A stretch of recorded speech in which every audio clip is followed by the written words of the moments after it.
Chapter 15. Merc sat on the stone floor in the Tower of Ur, before a roaring fireplace, a dozen other warriors beside him, sitting in a loose circle, and as they all stared silently into the flames, he contemplated his life here. It had been a long day on duty, watching, and few of these men had much to say. They chewed on their sticks of dried meat, and Merc chewed too, realizing how hungry he was from his journey, grateful to be able to stretch his aching legs at last, after so many hours of sitting at that window and watching the countryside. Merc glanced around at the other men who, like him, seemed to have no other place to go in the world, men with hardened faces. They were, like he, lost souls, broken people, yet each, he knew, must have something special in order to have made it through these doors. What had driven them all here? The distant crashing of the ocean waves filtered in through the windows, while a gust of wind tore through, as it did every so often. That and the crackling of the fire provided the only noise while they sat somberly, each lost in his own world. Merc felt this place was like a monastery, each of these warriors like monks, each resigned to his own personal vow of silence. Yet Merc wanted to do more than just watch. He wanted to protect. He wondered when his duties would change. Surely, he hoped, he would not be confined to this tower forever, doomed to sit by a window and watch. Merc glanced about the room and his eyes paused on Kyle, the mysterious boy with the long golden hair who sat apart from the others. There was clearly something different about him. With his surreal, glowing grey eyes, he did not appear to be of their race. But why would a true watcher be stationed with them?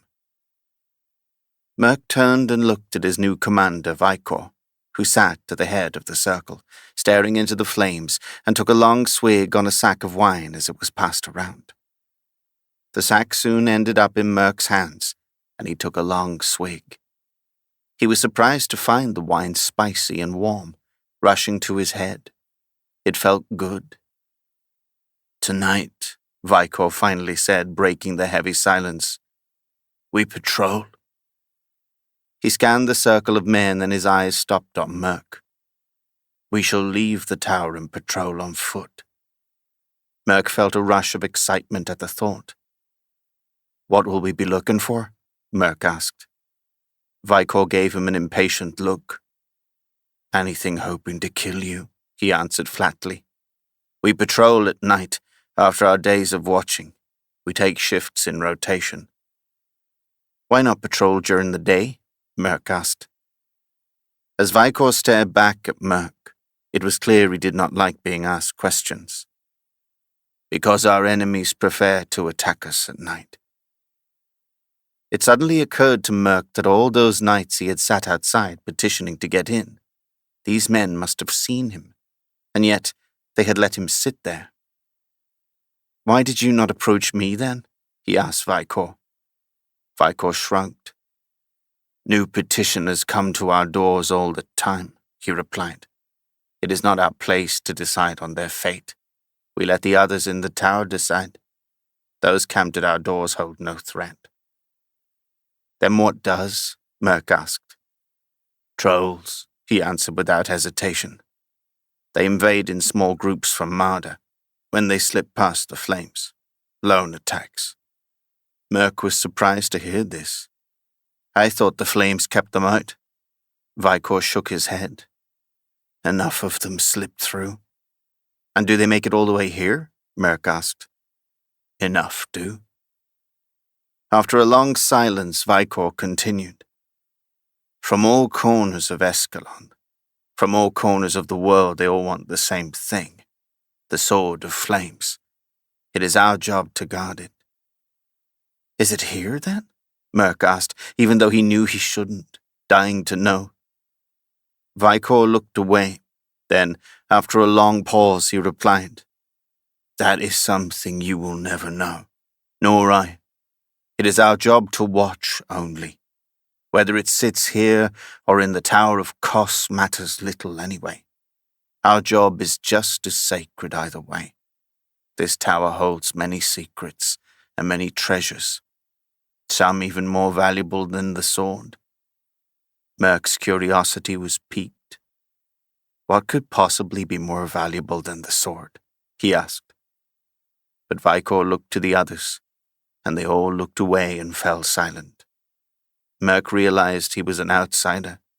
He still needed to earn their trust. This tower is not what it seems, Vicor finally replied. There are many floors you will never get to see. Many secret passageways that lead to places you cannot imagine. Going somewhere in this tower without permission is on pain of death. He gave Merc a serious look, and Merc made a mental note not to explore.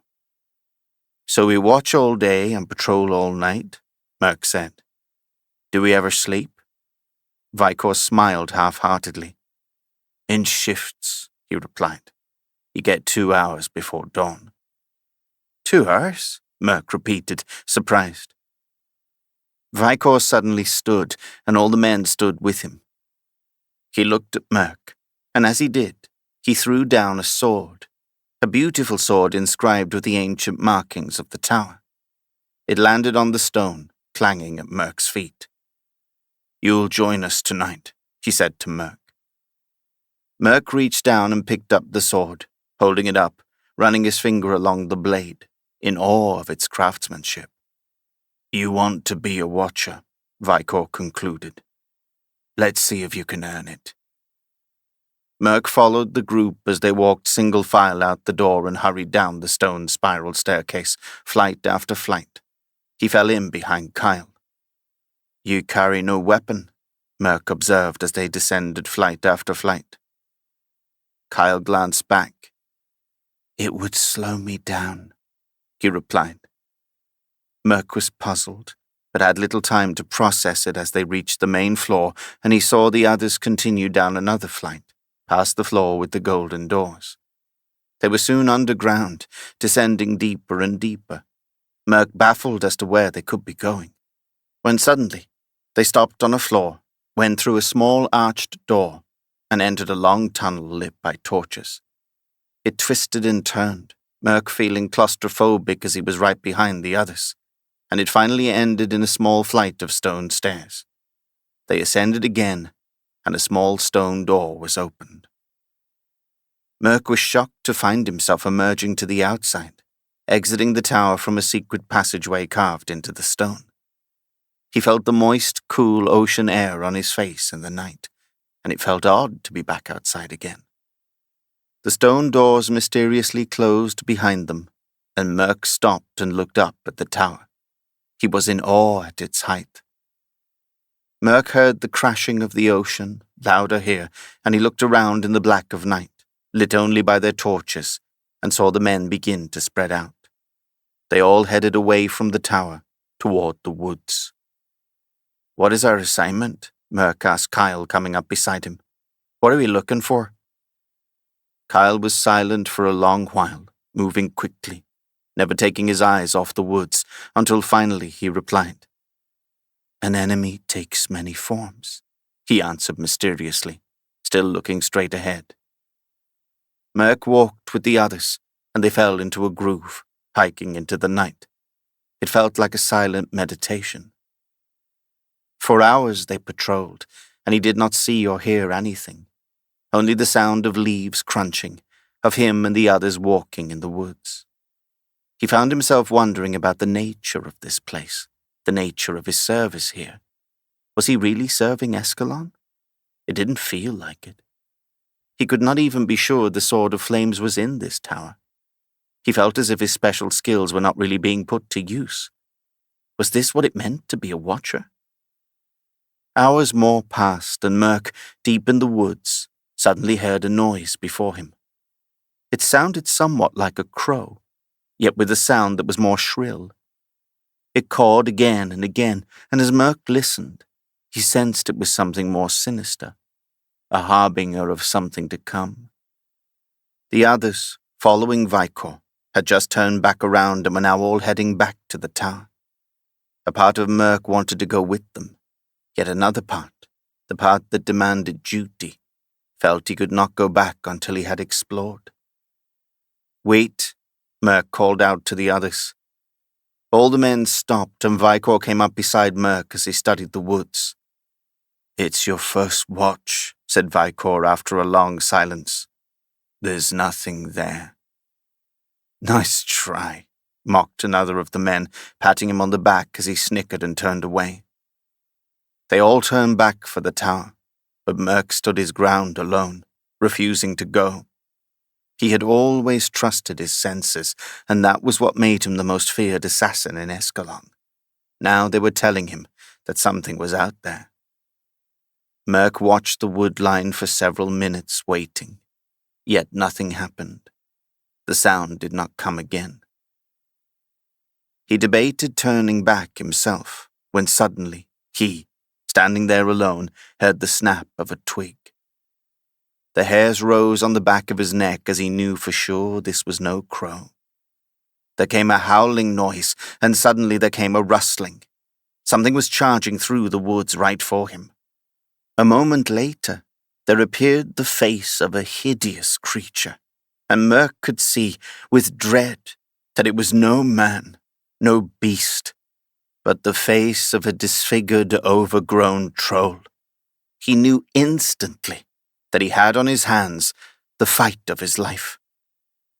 The troll charged him, nearly twice his size, and Merc blinked as he saw dozens more appear behind it.